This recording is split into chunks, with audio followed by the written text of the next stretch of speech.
Slightly larger squirrel one would usually come across in Windermere, but this one has a unique story behind it. Along with Andrew Levy, we created this beautiful squirrel who we named Mawson, and he's been living on the A591, predominantly at the Langdale Chase, for the last few years, and he's now looking for a new Drew, is where squirrels live, and he's looking for somebody who can really sort of look after him. But in turn, it's a double sort of whammy here because he's also making money for a very worthwhile charity. Mawson has a special task to raise as much money towards a charity that is close to Tom's heart. It's a Marys Hospice. It's down in Ols, and it's a sort of beautiful laid pat, but you know, absorbed in dignity. And it's when people come to their sort of last few years where they can go in, and the staff there are wonderful. I mean, it's quite poignant to myself because Claire, my wife's mother, spent her last few days in there, and she was treated with such kindness and dignity that it's become a sort of special place in our heart.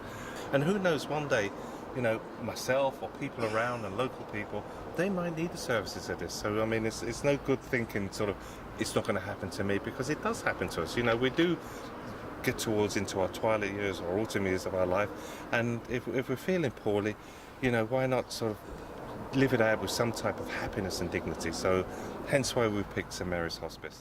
Red squirrels have made their home in the Lake District, but they are still endangered. But Mawson has helped to raise the awareness of his kind. There's very few red squirrels around anymore, and sort of Cumbria is a spot where they are seen, and particularly where he lived before was Langdale Chase. It's the last few remaining areas where there is a red squirrel, so the hotel itself is synonymous with the red squirrel. And the reason he was called Mawson is that the gardens were designed by Thomas Mawson, and here is the sort of daddy of all red squirrels, looking after all the little squirrels, and sort of make people's opening, you know, awareness also about red squirrels, that, you know, they have to be protected because they are a beautiful animal, you know, with a sort of abundance of grey squirrels as well. You know, they should have their peace. One tree trunk, 48 hours, and with an ambitious idea, Andy got to work.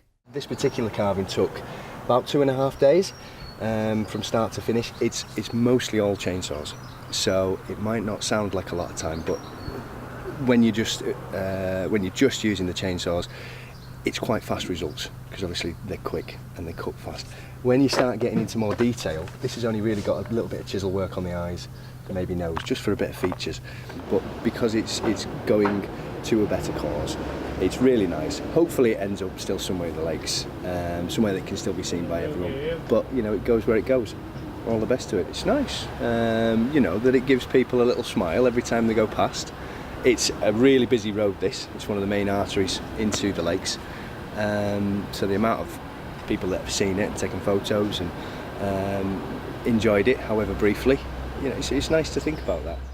The auction for Mawson is still ongoing, and hopefully the squirrel will find a new home in the heart of the lakes. Celia Powell, That's TV.